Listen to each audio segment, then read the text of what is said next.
এমন একটি দোয়া রাসূলুল্লাহ সাল্লাল্লাহু আলাইহি সাল্লাম আমাদেরকে শিখিয়ে দিয়েছেন। মেবি আমরা যদি সেই দোয়াটি ২১ বার করে পাঠ করতে পারি, আল্লাহ তাআলা আমাদের জন্য আসমানের দরজা খুলে দিবেন। মরবেন, জান্নাতে যাবেন। খবরের ভেতরে আল্লাহ পাক রব্বুল আলামিন শান্তির ব্যবস্থা করে দিবেন। কোনোভাবে আপনি অশান্তিতে থাকবেন না। আমলনামা ডান হাতে পাবেন। সম্মানিত দিনী ভাই বোন, যদি এই দোয়াগুলো শিখতে চান, আমি আপনাকে বলবো ভিডিওটি আপনি দেখতে পারেন। রব্বে কাবার কসম মৃত্যুবরণ করবেন রাসূলুল্লাহ সাল্লাল্লাহু আলাইহি ওয়াসাল্লামের হাদিস স্পষ্ট প্রমাণ করেন, আল্লাহ পাক রব্বুল আলামিন আপনাকে কখনো জাহান্নামের মধ্যে নিক্ষেপ করতে পারেন না। রাসূলুল্লাহ সাল্লাল্লাহু আলাইহি ওয়াসাল্লাম স্পষ্ট ঘোষণা করেছেন, বান্দা তোমরা দোয়াটি জীবনের যদি একবার পাঠ করতে পারো, তোমাদের রাতে দিনে ইচ্ছায় অনিচ্ছায় যত গুনাহ করেছো সকল গুনাহ রব্বুল আলামিন ধুয়ে মুছে সাফ করে দিবেন। ধুয়ে মুছে পরিষ্কার করে দিবেন গুনাহগুলো। আমরা তো ভাই আসলে প্রস্তুত গ্রহণ করি না মৃত্যুর জন্য, বা কবরে যে একটু শান্তি পাবো, হাসরের ময়দানে যে একটু শান্তি পাবো, মেবি আমরা সেগুলোর জন্য প্রস্তুত গ্রহণ করতে পারি না বা প্রস্তুত গ্রহণ করি না। কেন? যে আমরা দুনিয়া নিয়ে ব্যস্ত হয়ে গেছি, দুনিয়াই লাগবে, দুনিয়াই লাগবে। অথচ রাসূলুল্লাহ সাল্লাল্লাহু আলাইহি ওয়াসাল্লাম বলেছেন, হে দুনিয়ার মানুষ সকলে শুনে রাখো, পৃথিবীর মধ্যে সবচেয়ে ভালো মানুষ, বুদ্ধিমান মানুষ, জ্ঞানী ব্যক্তি, শিক্ষিত ব্যক্তি কারা জানো? রাসূল বলেন, আল কাইয়িসু মান দানা নাফসাহু ওয়া আমিলা লিমা বাদাল মাউত ওয়াল আজিজ মান আতবা'a নাফসাহু হাওয়াহা ওয়া তামান্না আলাল্লাহ। রাসূলুল্লাহ সাল্লাল্লাহু আলাইহি সাল্লাম বলেছেন, দুনিয়ার মধ্যে সবচেয়ে ভালো মানুষ বা বুদ্ধিমান মানুষ, জ্ঞানী মানুষ, শিক্ষিত মানুষ কারা? রাসূল বলেন, যারা মৃত্যুর জন্য সব সময় প্রস্তুত গ্রহণ করে, হার হালতে মৃত্যুর জন্য প্রস্তুত থাকে। যখনই আজরাইল আসবে তখনই মৃত্যুর জন্য প্রস্তুত থাকে, তার কোনো বই থাকে না। আমিও বলি শুনেন, আল্লাহ রসুল সাল্লাল্লাহু আলাইহি সাল্লাম বলেছেন, বুদ্ধিমান ব্যক্তি যারা মৃত্যুর জন্য সব সময় প্রস্তুত থাকে। আমিও বলি, আমরা সব সময় যদি মৃত্যুর জন্য প্রস্তুত থাকতে পারি, নবীজির হাদিস থেকে স্পষ্ট বোঝা যায় আমরাই হয়ে যাব রসুলের কথা অনুযায়ী দুনিয়ার মধ্যে বুদ্ধিমান মানুষ। দুনিয়ার মধ্যে বুদ্ধিমান মানুষ, সবচেয়ে বুদ্ধিমান মানুষ তারাই যারা মৃত্যুর জন্য প্রস্তুত গ্রহণ করে। এজন্য আসুন, আল্লাহ রসুল সাল্লাল্লাহু আলাইহি সাল্লাম যেহেতু বুদ্ধিমান ব্যক্তি বলেছেন, আমিও বলবো বুদ্ধিমান ব্যক্তি তো তারাই যারা সব সময় কবর নিয়ে ভাবে, সব সময় কবরের জন্য প্রস্তুত থাকে। আমরা আজকের সমাজের দিকে তাকাইলে, আজকের নারীর দিকে তাকান, আজকের পুরুষের দিকে তাকান, ও মেরে দোস্ত, দুনিয়ায় নিয়ে পড়ে আছে, দুনিয়া নিয়ে পড়ে আছে। আপনি যে দুনিয়ার মধ্যে থাকবেন, দুনিয়াবি ব্যক্তির দিকে যদি তাকান, দুনিয়াবি মানুষের দিকে যদি তাকান, তাহলে বুঝতে পারবেন যে দুনিয়ার মানুষগুলো আল্লাহকে বলে গেছেন। দুনিয়ার মানুষগুলো আল্লাহ পাক রব্বুল আলামিনের ইবাদত বন্দেগী করেন না।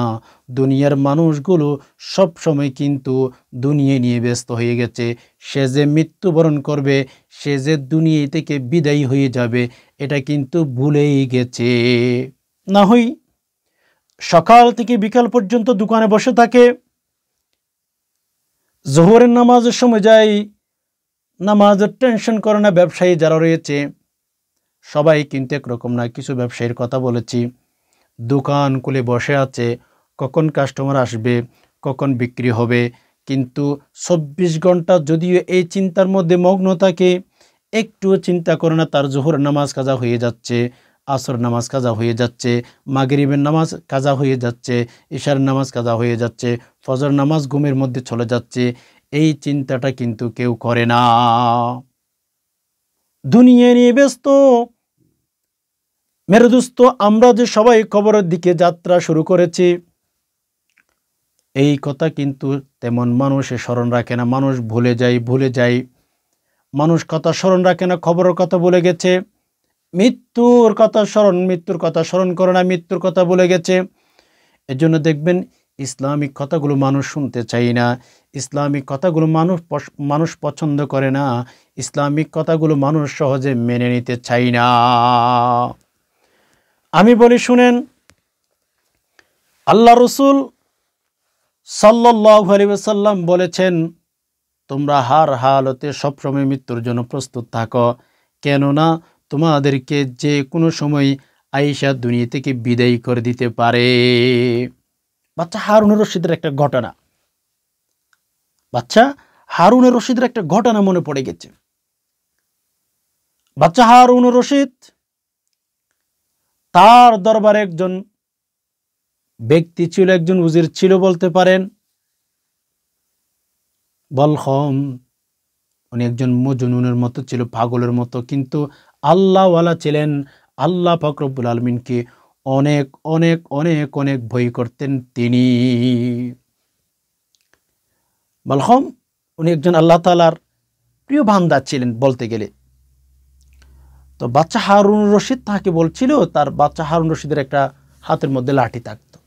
এখনো সৌদি আরবের মধ্যে আসলে দেখবেন যুবক বা বৃদ্ধ, দেখবেন বৃদ্ধরা তো এমনিতে লাঠি ইউজ করে, বাট যুবকরাও দেখবেন মসজিদে আসার সময় একটা লাঠি আনে। এটা তাদের একটা স্টাইল বা তাদের একটা পরিবেশ বলতে পারেন। দেন বাচ্চা হারুন রশিদ এক সময় বলহম ওনাকে বলছিলেন যে এই লাঠিটা, বাচ্চা হারুন রশিদের লাঠিটা তার হাতে দিল। হাতে দেওয়ার পর বলছিল, তুমি যদি এই লাঠিটা তোমার চেয়ে কোনো মজনুন, কোনো পাগল ব্যক্তি পাও, তাকে তুমি দিও। ধরেন বাচ্চা হারুন রশিদ তার হুজুরকে দিলেন। দেওয়ার পরে যাকে দিল সে ব্যক্তি অনেক জায়গাতে গেল, লাঠিটা দেওয়ার মতো কাউকে পাইল না। হঠাৎ করে বাচ্চা হারুন রশিদের দরবারে ওই পাগল, যাকে বাচ্চা হারুন রশিদ পাগল মনে করেছিল, সে উপস্থিত হয়ে গেল। আসার পরে বাচ্চা হারুন রশিদ দেখতেছেন যে সফরে যাবে, কোথায় যাবে, কি করবে না করবে, কোন জায়গার মধ্যে যাবে। আমরা যখন কোনো জায়গার মধ্যে সফর করার জন্য বের হই, যখন আমরা কক্সবাজার যাওয়ার জন্য বের হই, 2-3 দিন আগে থেকে লাগেজগুলো আমরা পরিপূর্ণ করে ফেলি। কোন ড্রেস পরে যাব, কি ড্রেস পরে যাব, কোন জুতা পরে যাব, কিভাবে আমরা শার্টের সাথে আমাদের জুতার সাথে কিভাবে মিক্স করতে পারি, এভাবে কিন্তু আমরা এগুলো ফলো করে, এগুলো চিন্তা কিন্তু 2-3 দিন আগে থেকেই করে, ঠিক না মেরে দোস্ত?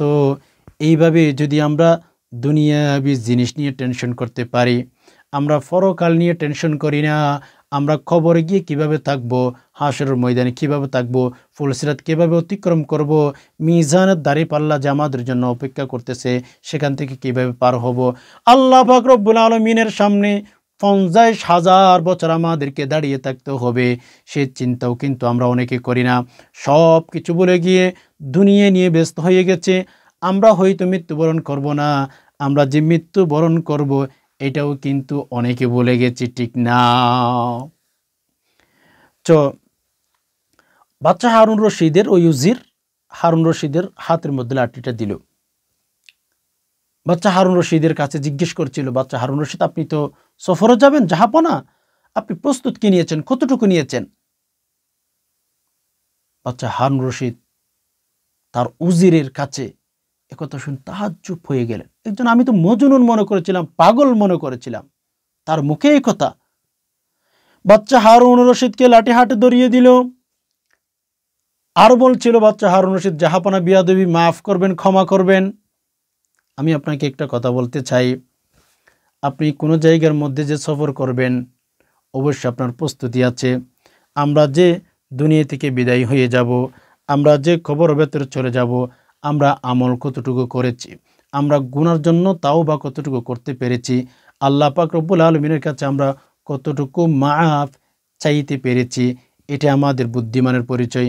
এজন্য মেরে দোস্ত, আল্লাহ পাক রব্বুল আলামিনের কাছে বেশি বেশি দোয়া করতে হবে, বেশি বেশি চাইতে হবে। ইনশাআল্লাহ আমরা যদি আল্লাহর কাছে বেশি বেশি চাইতে পারি, রব্বুল আলামিন আমাদের উপর খুশি হইয়া যাবেন, আমাদের উপর খুশি হয়ে যাবেন।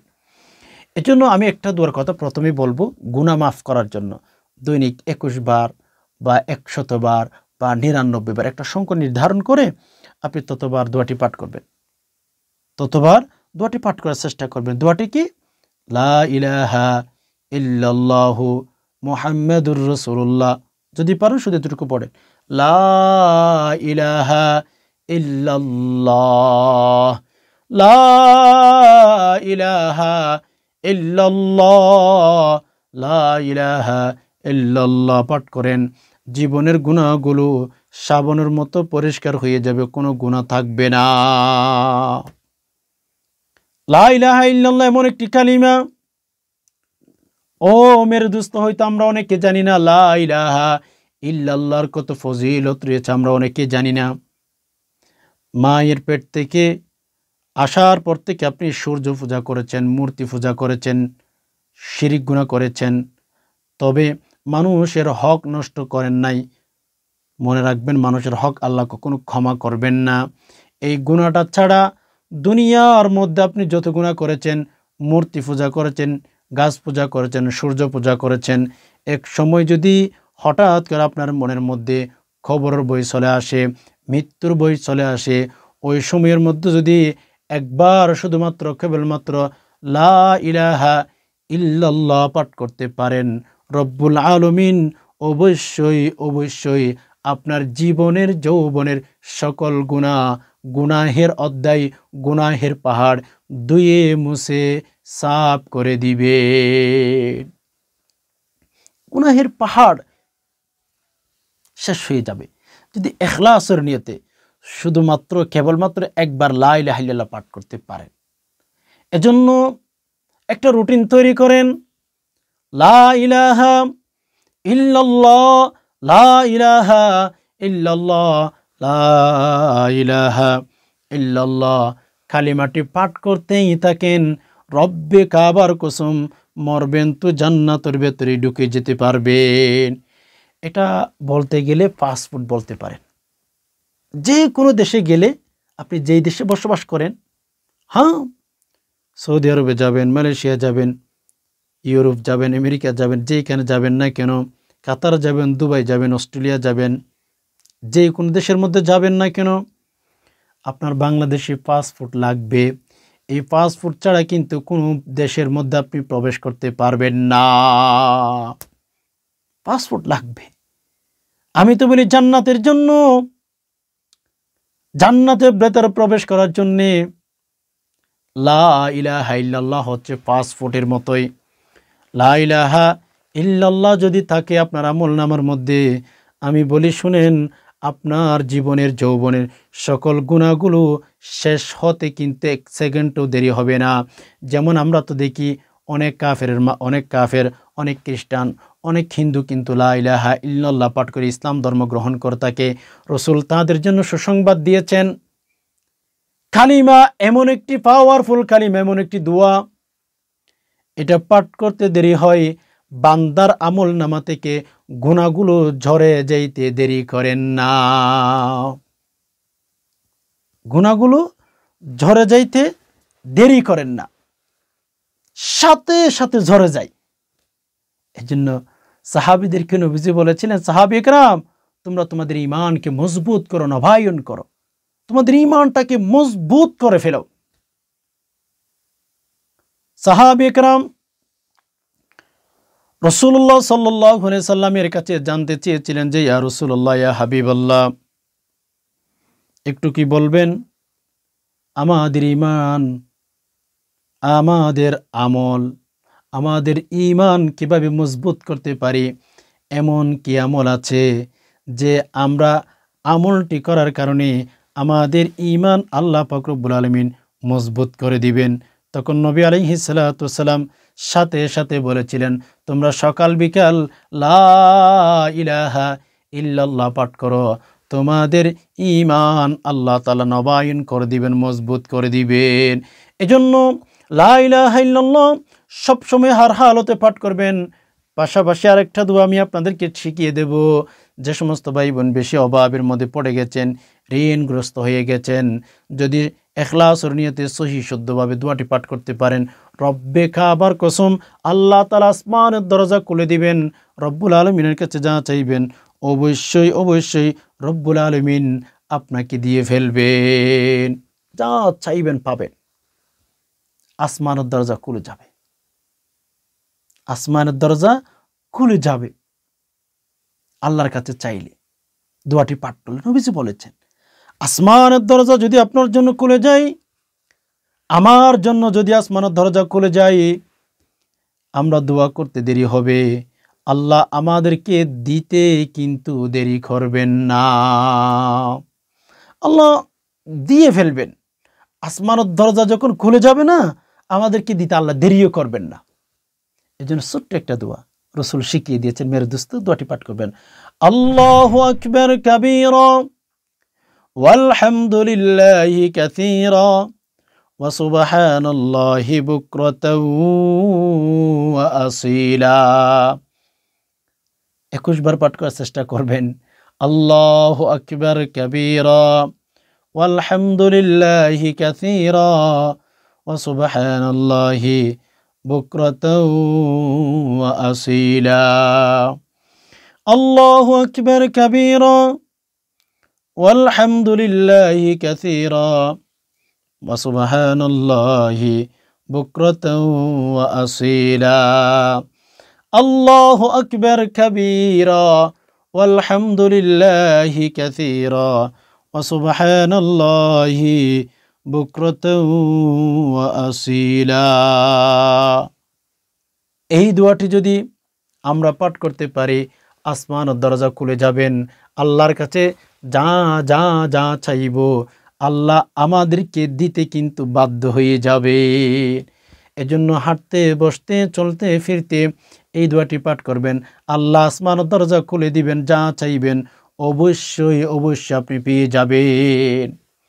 তো যাই হোক, সম্মানিত দিনী ভাই বোন, আমি আপনাদেরকে বলি এই দোয়াগুলো পাঠ করবেন। সফর মাস চলতেছে, ইনশাল্লাহ পাঠ করলে আল্লাহ তাআলা আমাদেরকে দিবেন। সফর মাস আজকে শনিবার, দোয়াটি পাঠ করতে পারেন, ইনশাল্লাহ অনেক অনেক বেশি বেনিফিট আল্লাহ তাআলা আপনাকে দিবেন। আশা করি বিষয়টি বুঝতে পেরেছেন। রব্বুল আলমিনের কাছে দোয়া করে যে হে আল্লাহ, যে সমস্ত ভাই বোন কথাগুলো শুনছেন, ইসলামের কথাগুলো, ধর্মের কথাগুলো, আল্লাহ আপনি সবাইকে আল্লাহ সকল প্রকার শান্তি থেকে হেফাজত করুন। আল্লাহ মনের মধ্যে শান্তি দান করুন। আল্লাহ আমাদের মনের মধ্যে অনেক নেক আশা আছে, আল্লাহ সকলের মনের নেক আশাগুলো আপনি পূরণ করে দিন, আমিন। আজকে এই পর্যন্তই, দেখা হবে অন্য কোন ইসলামিক ভিডিওতে। ততক্ষণ পর্যন্ত আল্লাহ তাআলা আমাদের সবাইকে সুস্থ রাখুক, নিরাপদ রাখুক, আমিন। হাদা মা ইনদি ওয়ালিল মিনদাল্লাহ আলাইহি তাওয়াক্কালতু ওয়া ইলাইহি উনীব। আসসালামু আলাইকুম ওয়া রাহমাতুল্লাহি ওয়া বারাকাতুহু।